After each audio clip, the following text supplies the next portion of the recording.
ორი წელი იქნება, რაც აღარ ყოფილვარ. როზა ინანიშვილი ბოლო 2 წლის განმავლობაში ამ კარს პირველად აღებს. 1926 წელს სოფელი ხაშმის ამ პატარა სახლში რევაზ ინანიშვილი დაიბადა. დღეს აქ მხოლოდ ნასახლარია. წერლის ნივთების ნაწილი დაიწვა, ნაწილი კი დაიკარგა. წარსულის გაცოცხლებას ქალბატონი როზა გადარჩენილი საგნებით ცდილობს. აქ სამზარეულო იყო. ძალიან ლამაზად ქონდა, ტახტი ცეტეოდა, მაცივარი იყო აქ, ღუმელი ზამთრისთვის. გენაცვალე ჩემო მარანოვო და პირდაპირ მე ვიყავი და ჩემი მაზლი რეზოს ბიძაშვილი მივტრიალდით იქი და ცრემლები გადმოგცვიმდა ორივეს.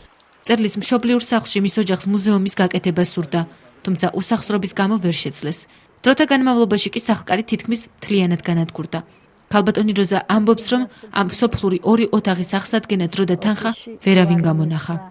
მივმართე რუსუდან კევლიშვილს უარი მითხრა, მივმართე ივანიშვილის ოფის უარი მითხრეს, კულტურის სამინისტროს, ბოლოს ბატონ პრეზიდენტთან შევიტანე განცხადება, მაგრამ ეთყობა არც წააკითხეს მას.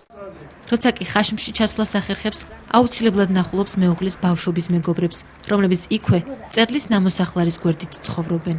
აღარავინ არ შემორჩა, მე და აი ეს გიგა ვართ, 2 კაცი. დანარჩენი ამ სოფელში აღარავინ არ არის. როზა ინანიშვილი 76 წლისაა. ამბობს, რომ მეუღლის გარდაცვალების შემდეგ ყველაფერს მისი ხსოვნისთვის აკეთებს. ხაშმს იმ იმედით ტოვებს, რომ ოდესმე ვინმე მის თხოვნას ყურადღებას მიაქცევს და რევაზ ინანიშვილის შემოქმედების მოყვარულებს წერლის მშობლიურ სახლში მისი ცხოვრების ისტორიის გაცნობა შეეძლებათ. მაპატიოს უფალმა თუ ვერ ბუვლი.